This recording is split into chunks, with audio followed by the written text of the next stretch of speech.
Hello, woman of faith. My name is Dr. Shauna Moore Reynolds, and I'm here today to talk to you about Superwoman Syndrome. And you may be asking, what is Superwoman Syndrome? I know there's many songs out there about Superwoman, whether it's a song by Alicia Keys or the song by Karen White. We always heard about Superwoman, and we all got an idea of what Superwoman is. It's that woman that takes on a lot, takes on the world, takes on the lives of everyone else, and tends to neglect themselves.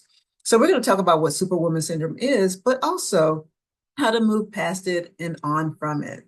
Just like you, I have many roles that I play on a regular basis, whether it's wife, mother, business owner, professor, consultant, trainer, supervisor, all these roles that we tend to take on. And with that, the more roles you take, the less time you have for yourself. So we're going to talk about the Superwoman Syndrome and what things we need to do to change that, because I had to go through the same thing and reevaluating my life and cutting out some things that were causing me harm instead of joy. So we're going to get into that and talk about it further.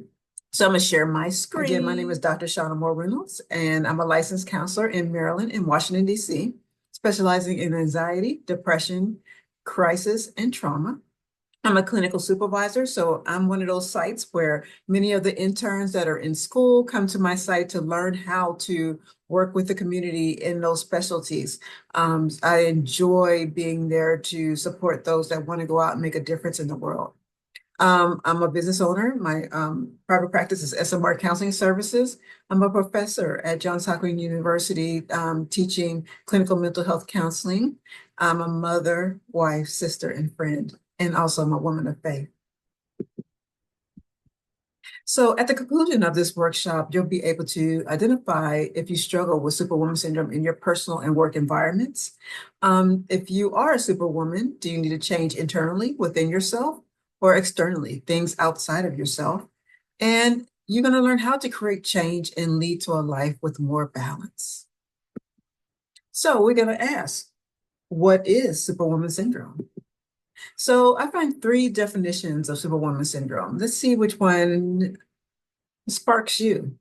The first one, Superwoman Syndrome, is when you think you must do it all on your own. Superwoman balance a career, family activities, home care, and personal social activities. There is a belief that if a woman can balance all these categories, it will lead to a lifetime of happiness. And we tend to do that. The more we take on, we tend to think that's going to lead to some kind of happiness or some type of fulfillment. It's usually to fill in some kind of hole or gap that we may have. And we think that taking on those things is going to fill that thing. And usually it doesn't. It drains more from us than gives to us. The term was coined in 1984. Superwoman syndrome occurs when a woman neglects herself because she's seeking to do it all to perfection, to perfection, and stretching herself too thin. And that's most of us also. And Superwoman Syndrome is a term used to describe women who set unnaturally high standards for themselves, goals that are more than often beyond reach and completely unreasonable. As a result, these women experience a range of psychological, physical, interpersonal symptoms of stress as they continue to attempt to be perfect in multiple or conflicting roles in their lives. And many of us do fall under that, where we set these goals for ourselves, usually based on what we see others do, what we saw our mothers and grandmothers, sisters do. Instead of doing what's best for us, we tend to copy or repeat what others are doing.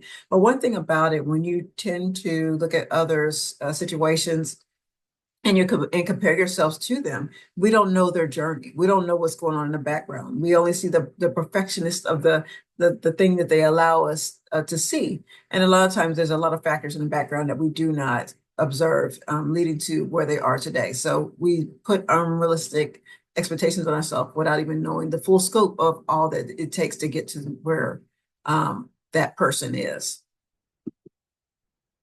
So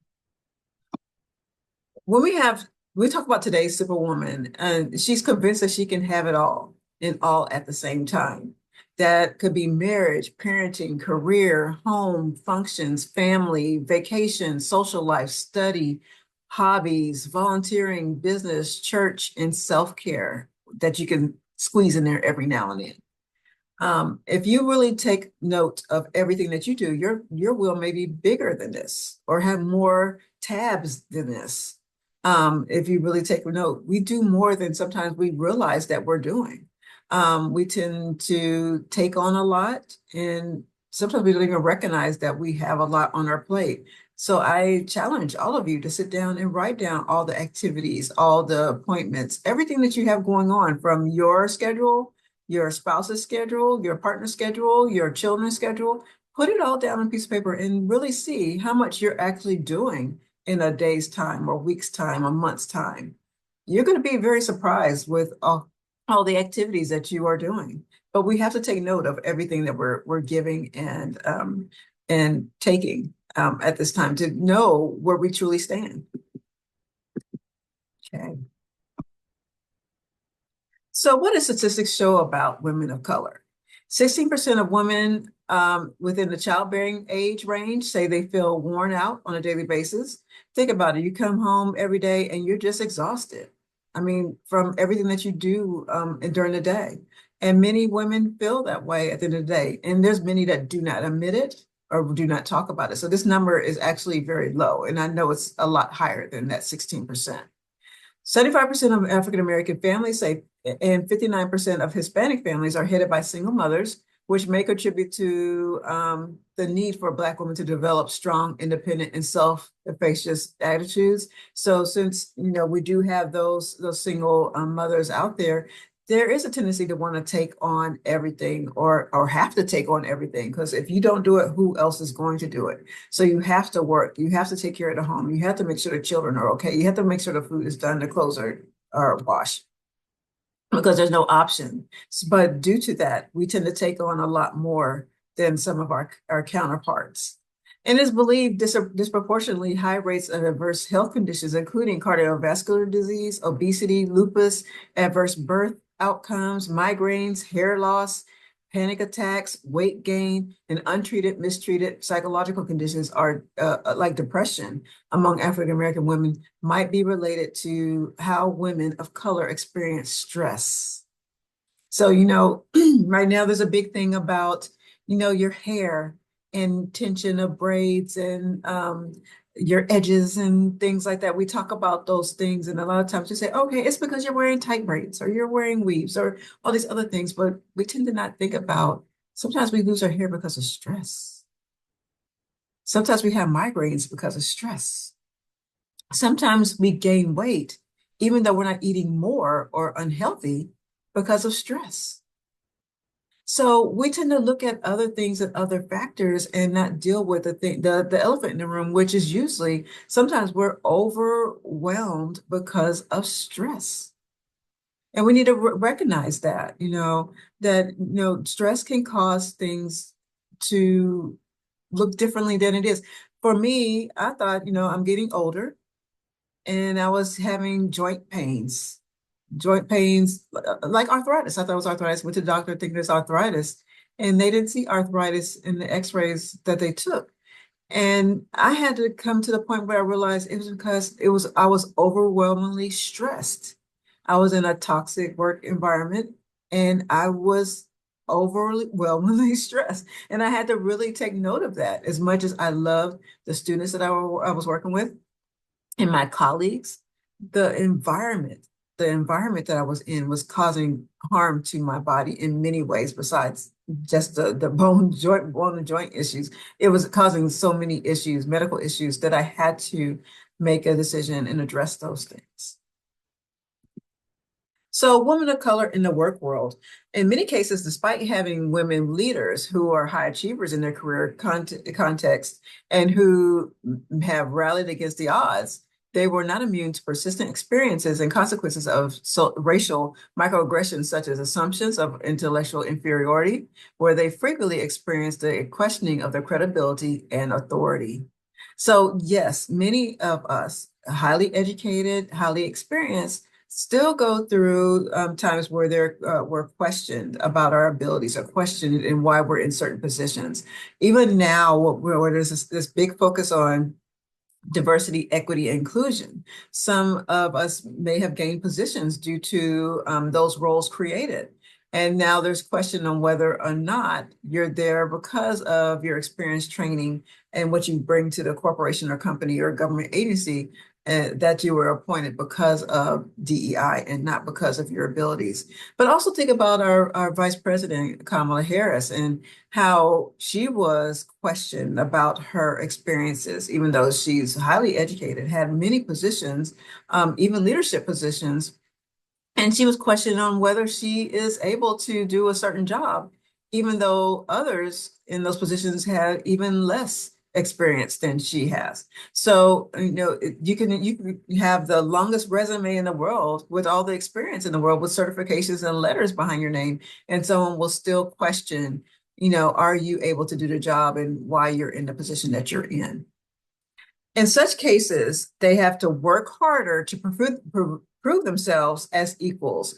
Others leave because of the extra workload. So imagine working harder than your counterparts because you have to prove yourself. So you have the colleague that can go home at 5 o'clock, but you have to stay to 7 because you're there to prove something to your employers that you deserve to be there or that you have worked hard to get to where you are. African American women represent the fastest growing population and small business owners in the US, with 24%, 21% citing displeasure with corporate America as a motivation.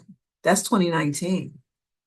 So many have left, starting then, to start their own business because they got tired of the corporate world and not being recognized or being scrutinized because of who they are.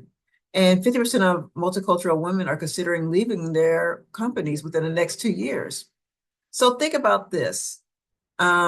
This was taken in 2020, probably right before the pandemic happened. After the pandemic happened, many women of color left their business worlds to start their own business. So even since this study was taken in 2020, many have stepped and left those corporate positions to start their own businesses, and they're thriving. We're the highest population of people that have gone out and started their own small businesses and getting away from those toxic work environments. So how do we know we're going through the Superwoman Syndrome? So here's some contributing factors to Superwoman Syndrome.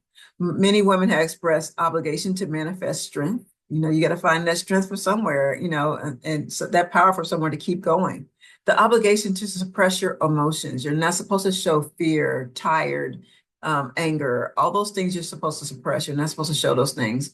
Your resistance to being vulnerable. There's no one that you can really truly open up and share with, or when you try to open up and share, whether to your partner, friends, family, they tend to say, well, you have this position, or well, you're making this much money, or well, you have this power or this status. And they're not really hearing you when you talk about that. That's why many turn to getting a mental health professional to talk to, because of many outside of many people around them do not fully understand what they go through on a regular basis. There's determination to be successful despite disadvantages. You don't have the support that you need, but you feel the need to be successful or to push through or to take on more in spite of everything that's going on. And then you feel the obligation to help others, that you can't say no, that you have to take on these new activities, even when you're already overwhelmed and overburdened. In contextual factors contributing to the development, the historical legacy of racial and gender stereotyping or oppression, that race played a factor in their success in life. So even though those historical legacy factors are there, and stereotyping, that we have to take on more, we have to work harder. Even if you look at the old films and old movies back in the day, you always see the African American, whether she's a maid or nurse or whatever it is, she's working extra hard, taking on more burden than others, and we take that on ourselves. Even with watching our grandmothers and mothers and aunts take on more than they should and try to balance life. And we tend to repeat those same behaviors. That's what leads to number 2, the lessons from our foremothers to be self-sufficient. So if we saw those aunts, grandmothers, mothers doing it on their own, we see them not complain or or fallout, or they just kept going, kept pushing. So we had feel a need that we had to repeat those same behaviors, even though the times are different, the environments are different. There's so many things different from when they did those things that we still tend to feel like we have to repeat those behaviors, even though the world is not the same as it was then. Past personal history of disappointment, mistreatment, and lack of support or abuse. If we went through those toxic relationships, those relationships that did not work out, or for whatever reason was not healthy, we feel even more often that we need to succeed in life, or not only to prove to ourselves that we can do it, prove to others that we can do it, but also to pick up the pieces that may have been shattered. So we take on a lot more than we should. And then spiritual values helped to build strength and continue. So instead of letting some of the things go that we know we need to let go, we pull to our spiritual side of things for energy or strength to keep pushing, even though eventually you need to let go of those stressful situations. Yes, you can turn to your spiritual side to push through, but eventually you're going to have to make a decision to let some of those things go. The spiritual side will take you so far, but then you have the power, to make a decision and to change those factors that are causing you the stressors. So faith without works, the work it would be to get rid of the stressful situations that is causing you pain, you know, that's causing you hurt, that's causing your health to decline. You have to make a decision one day to take those things on. And the potential liabilities that come to Superwoman Syndrome is a strain on interpersonal relationships due to self-sufficiency. So, since we're taking on so much, how much of us do we have left to give to others healthily? We are our children getting bits and pieces of us, or our spouses getting bits and pieces of us. Are they getting the leftovers after you're drained all day? You know, do we have time for ourselves in the situation to take care of our health and our well-being? Sometimes we give ourselves the scraps, whatever the drop of water that's left in the cup. And then it leads to the stress-related health issues like we discussed earlier. Not addressing those things do lead to health issues. You can try to ignore them. Oh, it's old age. Oh, it's because I don't exercise like I used to, all those things. But when it comes down to it, there are stress-related health issues that you have to address. If not, it's going to lead to further damage to our bodies. So I want you to think about your day-to-day life. Are any of these symptoms familiar to you? Depression, so that sadness, that inability to get up and take on the day, the feeling of always being drained and not able to focus. Bouts of irritability, you're irritable, you're fussing and cussing and snappy to everyone around you. Inability to sleep or excessive sleep. Have you found yourself waking up in the middle of the night thinking about things that you need to do, or things that you need to accomplish, or goals that have not been met on a regular basis, or it's excessively sleeping, not wanting to deal with the day, not wanting to deal with the things that you need to take care of. So it's easier to just sleep instead of taking them on.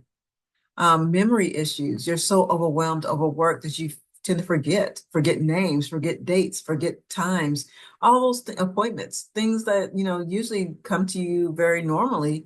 You're not able uh, to accomplish. See, I got my memory issues now.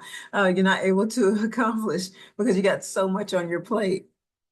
Muscle tension, the spasms that it can't take care of, anxiety, the palpitations, the chest tightening, feeling like oh, am I having a heart attack? Because it's so stressful, that tension in your chest. Sweating when not physically active. You're sitting still and all of a sudden you get the sweats that start to take over you. Could be menopause, perimenopause, or it could be stress. Inability to concentrate. No matter how hard you try, you got this activity or thing in front of you and you just cannot concentrate on that thing. And general aches and pains, like I told you before, the arthritis, or what we think is arthritis, the joint pains and things like that could be going on also. So Jennifer Duong, MD of Scripps Coastal Medical Center, states that it's important to be aware of what your body is telling you. Aspiring to a level of perfectionism that's not attainable and sacrificing your well-being consistently will inevitably lead to stress and unhappiness. So following after those things that we think will bring us joy, but is actually bringing us more stress, will eventually tear down our bodies. That's why we have so much higher levels of heart disease and heart issues, of obesity and and stress because of those things that we take on a regular basis. We're going to have to cut back. We're going to have to cut back. The accumulation of stress opens the door to a multitude of health issues, including early aging, heart disease, diabetes, obesity, and gastrointestinal conditions. So what we may think is, oh, I have a little indigestion. No, usually sometimes it's stress that's causing that extra stomach acid to be in our stomach and go up our chest and into our throat or however you want to look at it. So those gastrointestinal issues usually are a sign of stressors that are there. So if you find yourself popping those acids or other medications to calm it down, look and see what your stress levels are. So according to author and expert Valerie Young, there are 5 common types of Superwoman syndrome. I want you to really pay attention to this. Which one are you? There's a perfectionist, always feel like their work could be better and fixate on any flaws and mistakes. This often leads to a great deal of self-pressure and high amounts of anxiety. The superhero, pushing themselves to work as hard as possible because they feel inadequate. The expert, even though they're often highly skilled, they underrate their own expertise. The natural genius sets extreme goals and are crushed when they're not able to succeed on the first try. And the soloist, seeking help is often seen as a sign of weakness or incompetence. So self-worth is measured by productivity. So which one are you? Think about it. I am a mixture of the 3. I have the perfectionist side of things. I always feel like my work could be better, and I fixate on those flaws. The expert, even though I am highly skilled, highly qualified in many areas, especially when it comes to talking about mental health, sometimes I second guess myself. Sometimes I wonder, am I doing the best for my clients, my students, and also, also for the public when I speak. And then I'm also the soloist. I see help as a sign of weakness sometimes, and I had to really shut that down, especially in my private practice where I have people that are able to help me. I tend to take it on myself. So when I did those changes and looking at my schedule, looking at what I'm doing, I had to cut back and say, look, these activities I have to turn over to someone else. And all of us have to reevaluate ourselves to see where we are right now and see where we need to make changes. So now that we know about Superwoman syndrome, how do we heal from it? Is there healing? It's going to be tough. It's going to be hard. It's not going to be easy, but it can be done. Is how much are you willing to step up for yourself and protect yourself and your well-being? And the thing that you're really going to have in back of your mind, and maybe even express to others, is that if I don't let some things go, I'm not going to be here to help. I'm not going to be here to grow old. I'm not going to be here to see my children, my grandchildren, my great-grandchildren get older because I'm taking on too much and it's tearing my body apart. So you got to find ways of changing. So it could be internally within ourselves, which means making appointments with ourselves, spending time addressing our spiritual side of things. So our days could start with saying from 6 a.m. to 6:30 a.m., I am going to work on my spiritual side. So I'm going to take time to meditate, to pray, to journal, to listen to a sermon. Whatever it is, I'm taking that time for me. And then from 6:30 to 7 o'clock, I'm going to do 30 minutes of some kind of exercise, some kind of cardiovascular exercise, whether it's going for a walk, whether it's getting on the treadmill, the elliptical machine, doing aerobic exercise, whatever it is, I'm taking the time to address my issues and things that I need to take care of. So internally, what I can change in me to get better, looking at my calendar, taking some things off, saying no to some volunteer opportunities. Those are things that we can do internally. We can control those things. And then there's the external. I'm outside of ourselves. So, we may be in that work environment and we can't change that environment. That environment is toxic.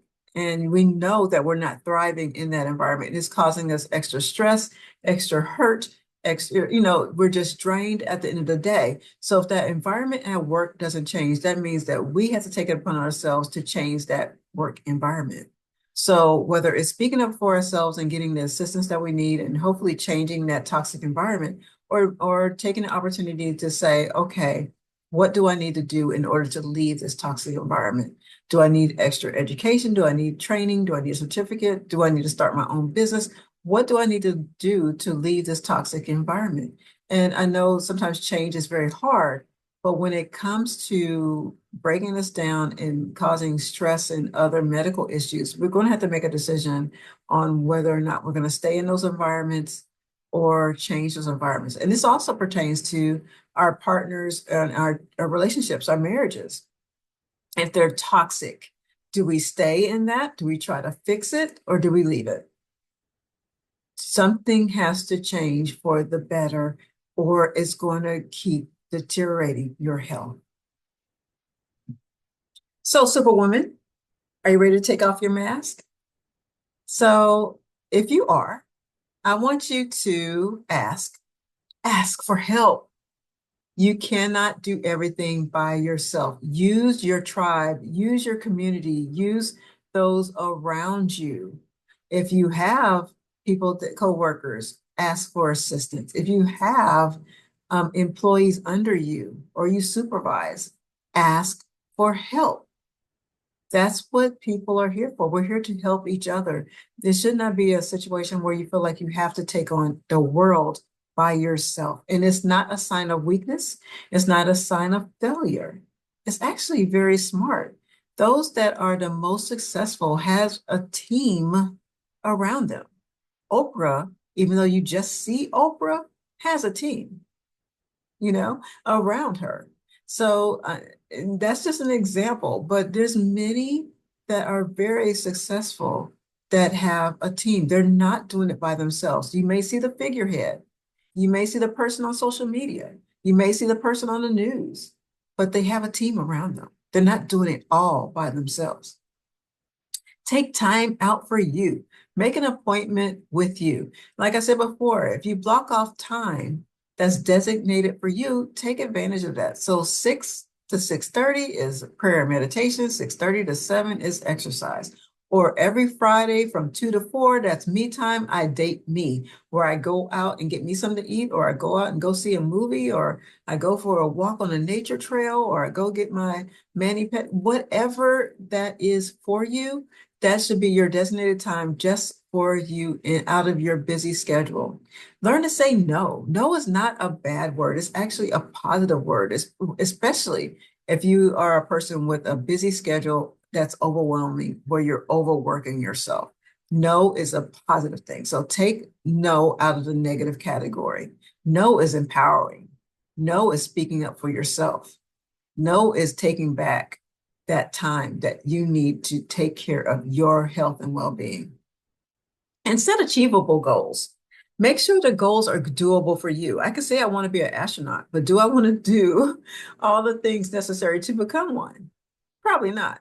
So make sure your goals are doable. It's nice to admire others and to say, ooh, that's nice. It's good that they could do that. Or, ooh, I wish I could do that. It's okay to do that, but it's not okay to put that on your plate when you know that it's not doable, when you know that you don't have time to do it. So be realistic with your goals and with your time. Let go. let go of that perfectionism side of things. There's not one perfect person walking the earth. Just like me and even doing these videos, I've done several of these videos in the past where for different organizations, and I will record over and over again because of a one word mistake. And it is not doable to do that all the time. So you're going to have to know that sometimes we're going to have flaws. We're not perfect. Even if you really listen to those speakers that are out there making videos and making announcements, or even, let's say, even pastors that may be on a stage, if you really listen closely, you hear mistakes, you hear stumbles, you hear stutters, you hear words pronounced wrong. And they're not perfect, but they learn to push through it. And you can learn to push through those things too. It does not have to be perfect at all times. So stop being so hard on yourself. Stop being that person that causes the extra stress on yourself. When others listen to you, they don't even hear the stumbles most times. They don't know, they don't even care. They're here for what you have to offer. So stop being that person that is hard on yourself as you go through your journey. So this is the time where I would say, are there any questions? I want you to really take the time to reflect on yourselves. What things do I need to change in order to make life better for me and for others around me? Because you have to be honest, if you're stressed and overworked, the tension is there and people around you feel it, whether it's your children, your spouse, your partner, your coworkers, they feel that stress, they feel that tension, and they may not approach you on it, they may not address it with you, but they know that you're going through a lot. So what do you do in that situation? Do you take on more or do you try to take on less and take care of you? It is very empowering to say that I have more time for me. Instead of working through your weekend, I have time to go spend with friends, go on that nature walk, take on new activities, fun activities that I've always wanted to do. That is more empowering than taking on more stressful things. So that goes to you saying no to some community activities. I know that may be hard. It may be saying no to being that room mother or teen mother. I know it may be hard, but you may have to do it. And it may even be saying no to your church activities. I can't do 5, but I can do 1. Or in this season, I won't be taking it on, but I'll pick it up in the fall. You have to stand up for you. You have to stand up for you.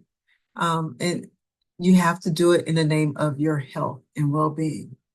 And if someone pushes you to keep pushing forward or take on more stuff, even though you're telling them that it's affecting your health and that you're stressed out, that is not an ally.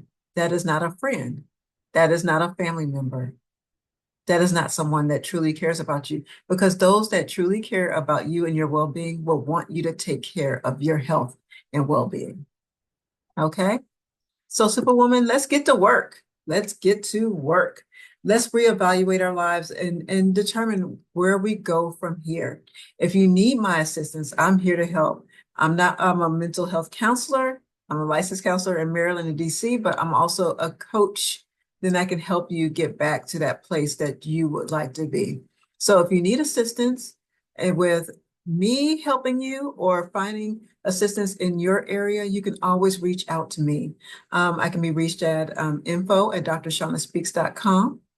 You can go to my website, this is drshaunaspeaks.com, or you can call me. My number 240-389-1487, extension 5.